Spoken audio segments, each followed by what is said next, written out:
A lot of this isn't going to make sense to you, and I'm sorry about that. I'm just going to start at the beginning, with the house.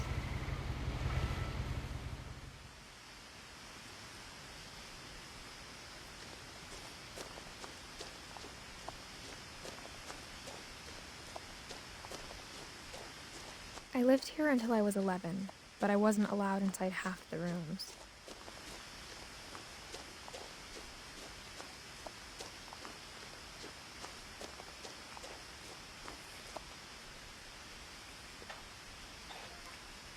Inside the mailbox were bills from 7 years ago, marked urgent, open immediately.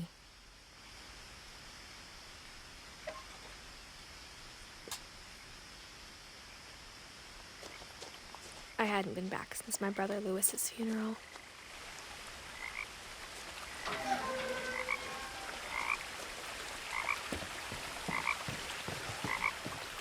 In her will, my mother left me a key, but didn't tell me what it unlocked.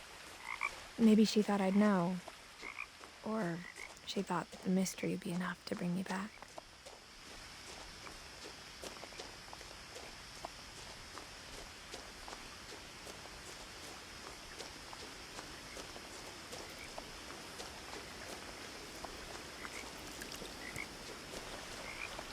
The truth is, even after I inherited the house, I never thought I'd come back to it. But now I had questions about my family that only the house knew the answers to. The woods around the house have always been uncomfortably silent, as if they're about to say something but never do.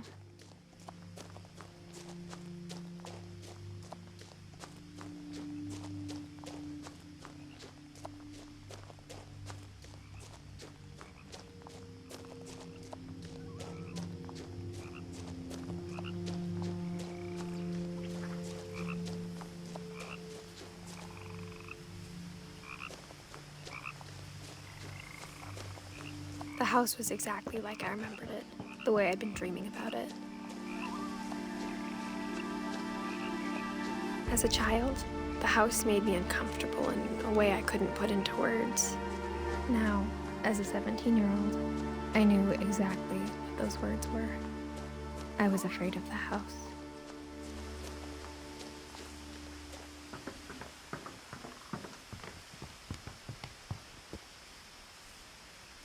I hoped the key might unlock the front door. It didn't.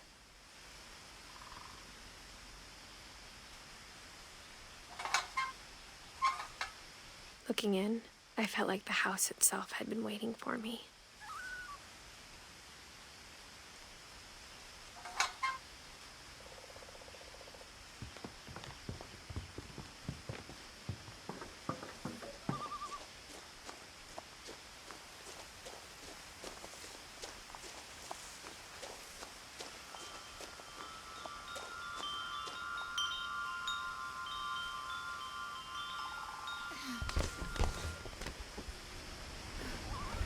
Crawling through the doggy door used to be a lot easier when I was 11.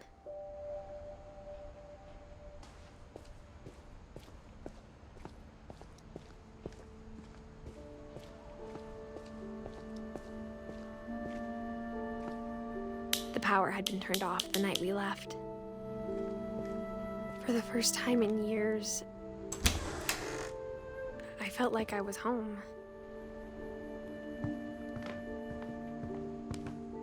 But instead of a family, there were just memories of one. Like how only one restaurant would deliver to our house, so we had Chinese a lot.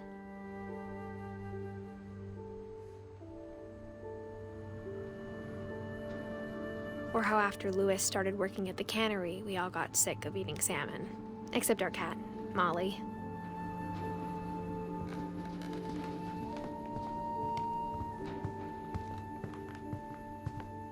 The table was still a wreck from the night we left. It was like a bomb had gone off, killing everyone but sparing the furniture.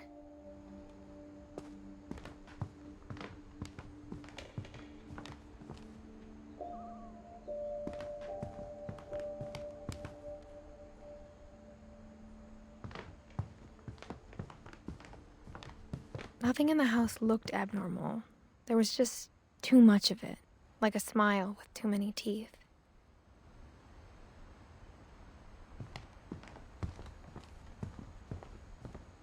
Mom always told me to stay out of the basement, so I wasn't too surprised when the key didn't fit.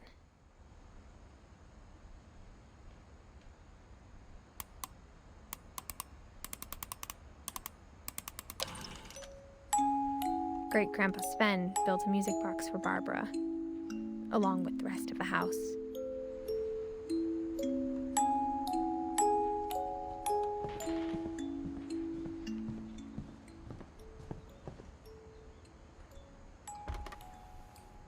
Edie told me once that every Finch who ever lived is buried somewhere in the library.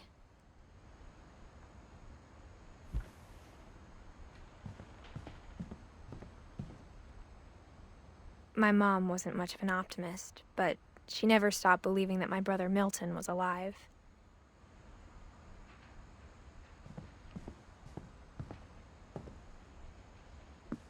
After Milton disappeared, Mom sealed up all the bedrooms. Then Edie retaliated and drilled peepholes.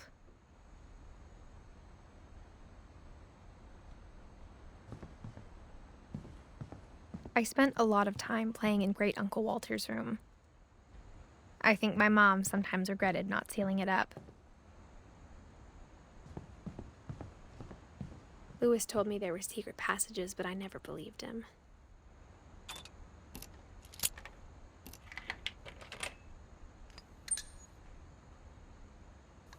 Turns out, my mom was really good at keeping secrets.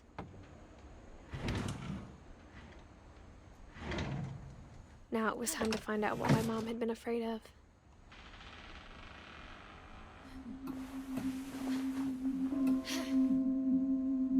Reading this, maybe it sounds like I had a plan, but I had no idea what was behind that door.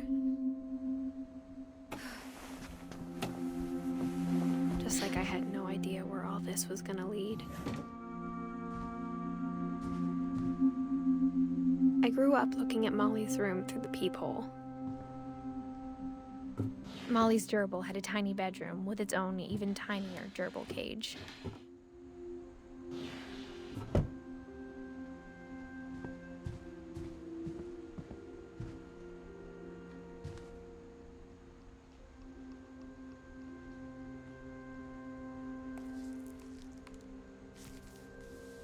December 13th, 1947. Dear Diary, I'll be gone soon, but I wanted to tell somebody about what's gonna happen. It started when Mom sent me to bed without dinner.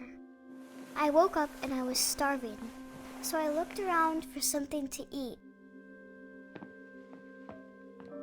The gerbil food was dry, but I didn't mind it.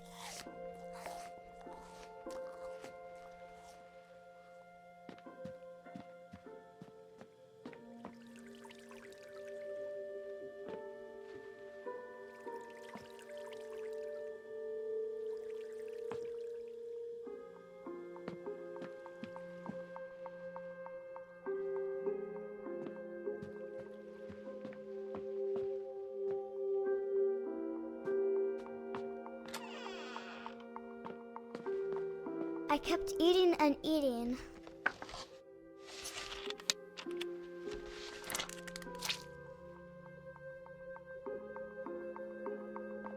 I ate a lot of things that night.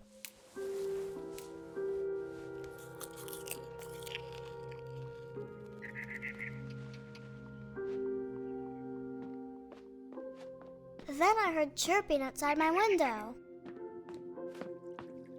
It was a barn swallow going back to her nest.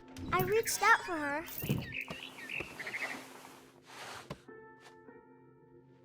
And suddenly, I was a cat.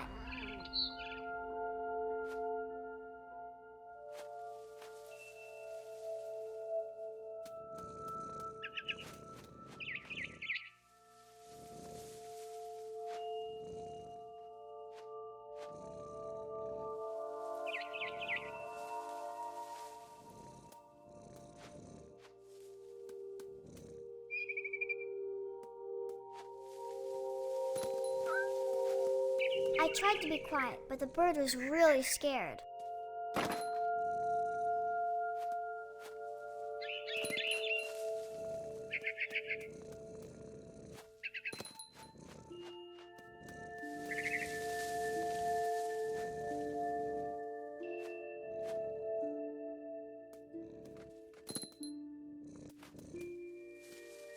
Mom and Dad didn't even look at me.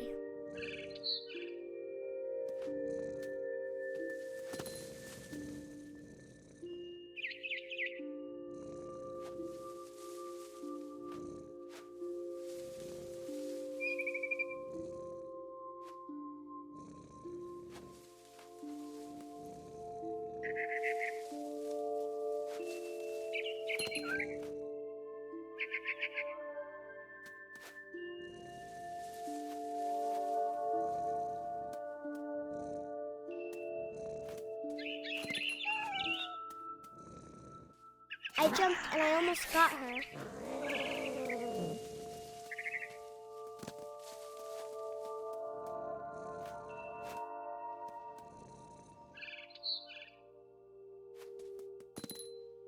Now I was up in the big tree. I promised Dad I wouldn't climb it anymore. All I cared about was eating that mama bird. I gobbled her up. And suddenly, I was an owl. First, all I heard was the wind. Then I heard little teeth nibbling in the grass.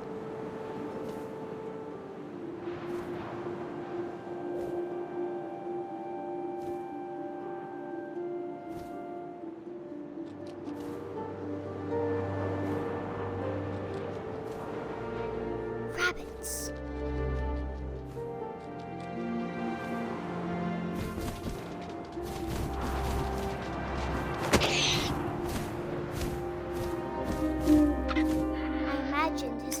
Looking up and seeing mine through my talons. I swallowed him up, and I didn't chew one bit. Then I flew off to find something bigger.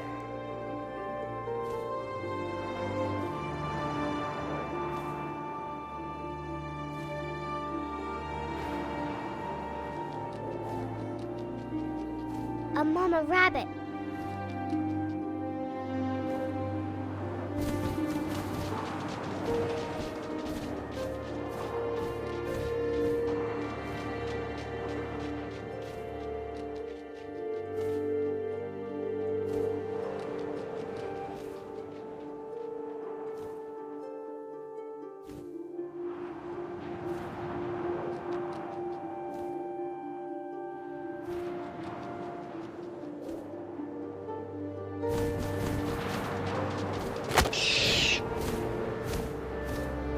She was almost too big to carry. I started choking, but I couldn't stop eating. And suddenly, I was a shark.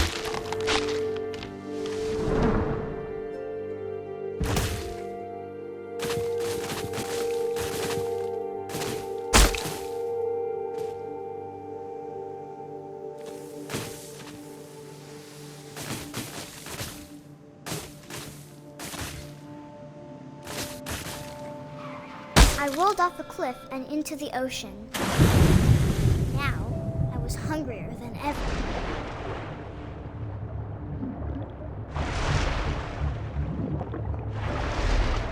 I wanted fat, juicy seals.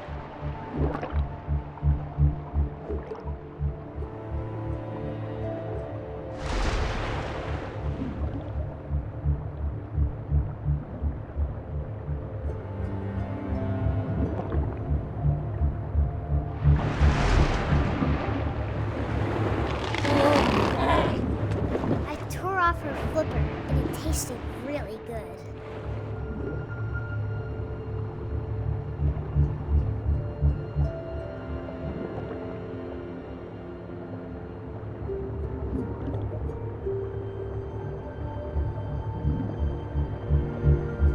I grabbed on tight, but I was so hungry, I jumped out of the water.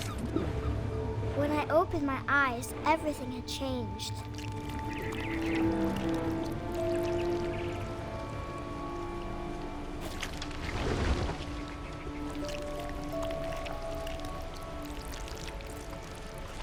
Now I was a monster, and I smelled people everywhere.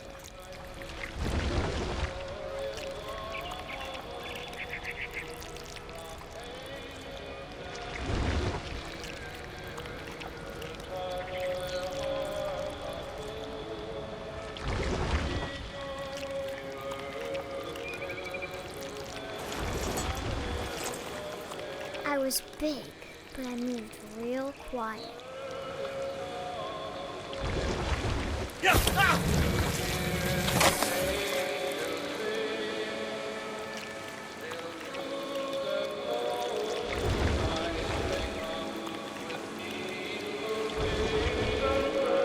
I wanted to stop, but also I didn't.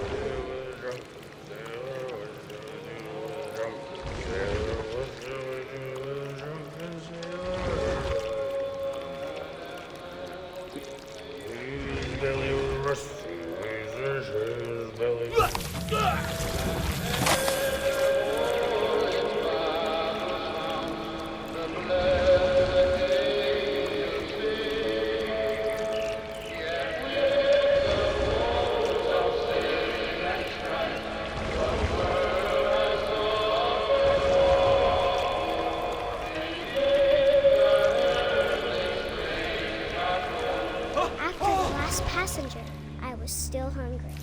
And to cross the water, I smelled something new. Something I had to have, so I swam towards it.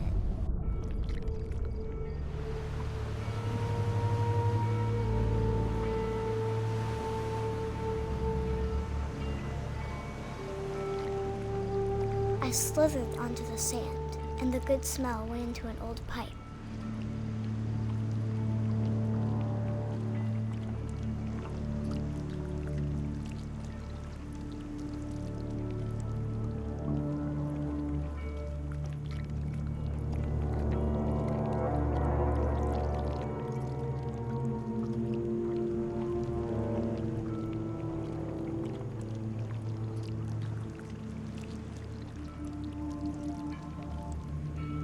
I got closer and closer.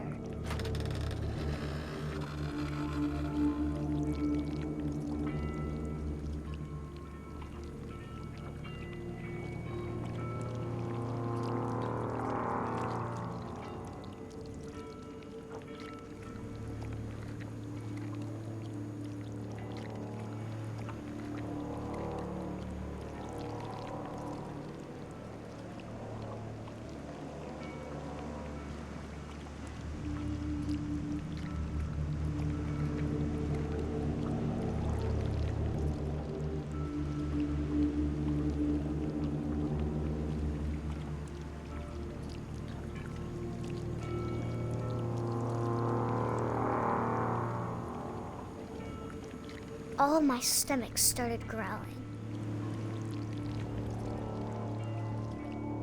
And suddenly, I was me again.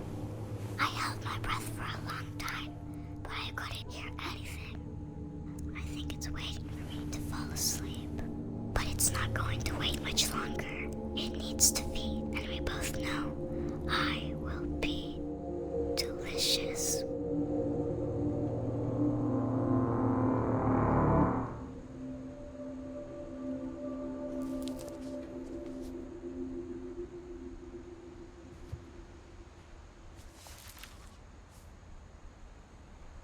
I'm not sure if I believed all of that, but I'm sure Edie would have.